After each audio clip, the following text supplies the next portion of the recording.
Yesuus waaqayyoon duratti abaaramaadha osoo jedhame sammuun keessan fudhata. Assalaamu alaykum wa rahmatullahi wa barakaatuh.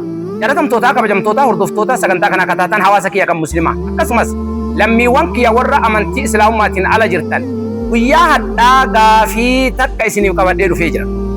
Yesuus waaqayyoon duratti abaaramaadha osoo jedhamee isinitti himame maaltu isinitti dhagahama? Dhugaadha. Namni hunduu ni rifata. Wanti akkana maa jedhame jedhee ni mufata. Garuu wanni garaa nama nyaatu Yesuus cubbuu kennaaf jecha fannifame jedhee warroonni lammiiwwan kenna amantii islaamummaatiin ala jiru akkanatti yaada. Seera keessa deebii boqonnaa 21 lakkoofsa 22 irratti akkana jedha. Namni muka irratti rarraafame waaqayyoon duratti abaaramaadha. Namni Yesuus fannifame jedhee yaadu hundi Yesuus waaqayyoon duratti abaaramaadha jedhee amanuun dirqama.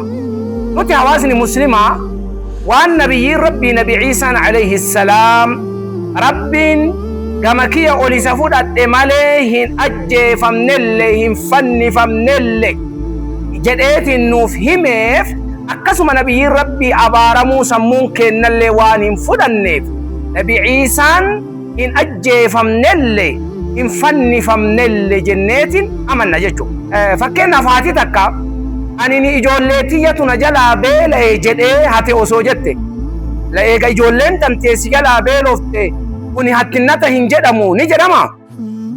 Ijoollee si jalaa beela'e hatte rakkattee hatte hattinnanni hattinnata.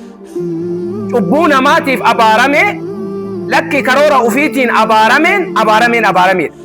Nabi Ciisaan yookaan Yesuus Kiristoos hin abaaramne yoo sammuun keessan kan fudhatu taate Yesuus hin fannifamne itti aansaa.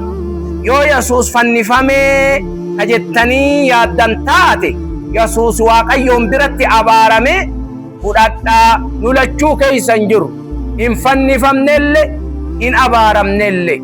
Faaruun ka rabbii kennaati diin bareedaan rabbiin qur'aana isaa keessatti barrafa'ahu Allahu ilayhi eegana nabiyyi isaa nabi Ciisaa alayhi salaam rabbiin gama isaatitti ol isa fudhate malee wamaa qataluuh wamaa salabuuh hin ajjeefnelle hin fannifnelle hin abaaramnelle kanatti amanna.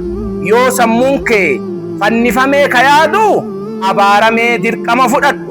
Yoo hin abaaramne jettee sammuun kee ka yaadu in ajjeefamne hin shakkini hubadhuutii fudhadhu diinii bareedaa islaamummaa qabadhuun dhaamsa kiyya. Wassalaamu alaykum wa rahmatullahi wa barakaatuh.